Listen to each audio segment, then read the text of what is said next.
Peoples republic of China کی طرف سے یہ، جیسا کہ میں نے پہلے بھی بہت دفعہ عرض کیا کہ لوگ جس حقیقت کو بہت زیادہ اگنور کرتے ہیں وہ یہ ہے کہ اس وقت جو انٹرنیشنل سٹیبلٹی ہے اس کے ساتھ جتنے چین کے مفادات جڑے ہوئے ہیں وہ بعض اوقات یونائٹڈ اسٹیٹ آف امریکہ سے بھی زیادہ ہیں، پاورز ہیں، یہ کوئی ٹینشن یا کسی اس طرح کے کانفلکٹ کی سچویشن کو سسٹین کر سکتی ہیں یا نہیں۔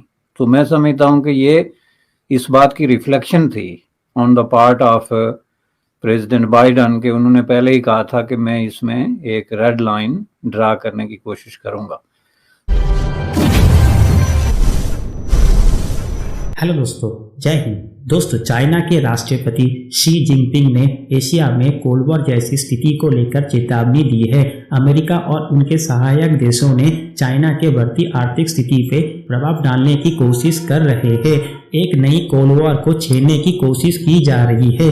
دنیا کی دو سپر پاورز چائنا اور امریکہ کے بیچ کئی مدعوں کو لے کر تناؤ ہے۔ ان مدعوں میں Taiwan, Hong Kong, South China Sea جیسی کئی مدعے شامل ہیں۔ پاکستان میڈیا اس کے بارے میں اور کیا کہتے ہیں، آج کی اس ویڈیو میں اس کے بارے میں چرچا کیا جائے گا۔ تو چلیے دیکھتے ہیں آج کی اس ویڈیو کو، لیکن اس سے پہلے اگر آپ اس چینل پہ نہیں ہو تو چینل کو سبسکرائب کریں تاکہ ہر ویڈیو آپ کو ملتی رہے۔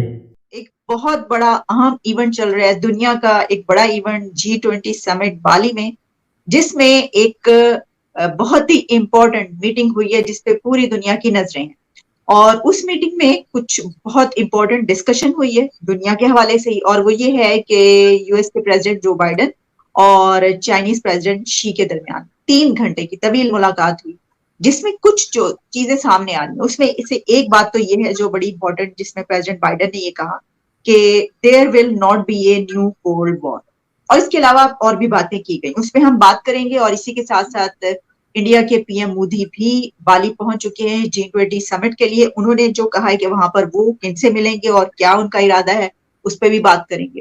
اور پھر ایک یہ بھی بات کریں گے کہ پاکستان نے یہ کہا ہے کہ اب ہم بھی خریدیں گے رشیا سے تیل۔ ہمارے ساتھ اس وقت موجود ہیں سینئر پولیٹیکل اینالسٹ جناب بیرسٹر حامد باشانی صاحب۔ بیرسٹر صاحب، thank you so much for joining my show. Thank you جی، آپ کا شکریہ۔ بیرسٹر صاحب، سب سے پہلے سر سٹارٹ کرتے ہیں یہیں سے۔ انہوں نے کہا ایک تو 3 گھنٹے کی ملاقات ہوئی، شیک ہینڈز ہوئے، بڑی اہم تھی، سب کی نظریں اس کے اوپر تھیں۔ کچھ بڑی اہم باتیں جس میں ایک بات جو کہ پریزیڈنٹ بائیڈن کی طرف سے کہی گئی کہ نو کولڈ وار جو اب کہا گیا ہے، تو اس کو آپ کیسے دیکھ رہے ہیں؟ کیا یہ ایک بہت بڑی سٹیٹمنٹ ہے؟ دیکھیں جی، یہ جو ہو رہا ہے ایونٹ، اس کی ایک جو باٹم لائن تھی جو پہلے سے ظاہر ہے بہت ساری ڈسکشنز میں آ چکی تھی، وہ تھی ایک ریڈ لائن ڈرا کرنا کہ چائنا اور یونائٹڈ اسٹیٹ آف امریکہ اور فار دیٹ پرپز ویسٹ کے درمیان جو ایک طرح کی ٹینشن چل رہی ہے آن اکنامک اور پولیٹیکل فرنٹ پہ، اس کی ریڈ لائن کیا ہونی چاہیے، اور وہ ریڈ لائن ہونی ضروری ہے۔ اس کی وجہ یہ ہے کہ ظاہر ہے جو آپ اس کی ذرا اگر ڈیٹیل میں دیکھیں تو ان کی جو اکانومیز ہیں، ظاہر ہے دنیا کی لارجسٹ اور سیکنڈ لارجسٹ اکانومی ہے چائنا اور یونائٹڈ اسٹیٹ آف امریکہ، اور یہ اکانومیز آپس میں بہت زیادہ انٹر ڈیپینڈنٹ ہیں۔ یعنی آپ اندازہ کرنے کی اگر کوشش کریں تو اس کے اتنے لیئرز ہیں ان کی انٹر ڈیپینڈنسی کے، کہ اس میں بڑی حیرت ہوتی ہے کہ کیا یہ اس طرح کی جو پاورز ہیں یہ کوئی ٹینشن یا کسی اس طرح کے کانفلکٹ کی سچویشن کو سسٹین کر سکتی ہیں یا نہیں۔ تو میں سمجھتا ہوں کہ یہ اس بات کی ریفلیکشن تھی on the part of president Biden کہ انہوں نے پہلے ہی کہا تھا کہ میں اس میں ایک ریڈ لائن ڈرا کرنے کی کوشش کروں گا۔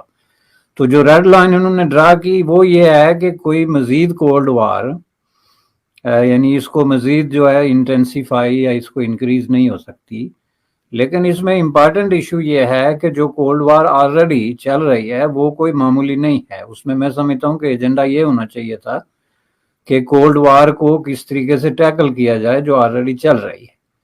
یہ آپ دیکھیں کہ گزشتہ 2 سالوں میں جتنے بھی انٹرنیشنل فورمز ہوئے ہیں اس میں G7 ہے یا اس طرح کے دیگر جو ذیلی ضمنی قسم کے جو الائنسز کے فورمز ہیں، ان پہ جو ڈسکشن ہوئی ہے اس میں یونائٹڈ اسٹیٹ آف امریکہ کا سٹینڈ یہ رہا ہے کہ چائنا کے ساتھ ہماری کولڈ وار جو ہے وہ باقاعدہ ڈکلیئرڈ ہے۔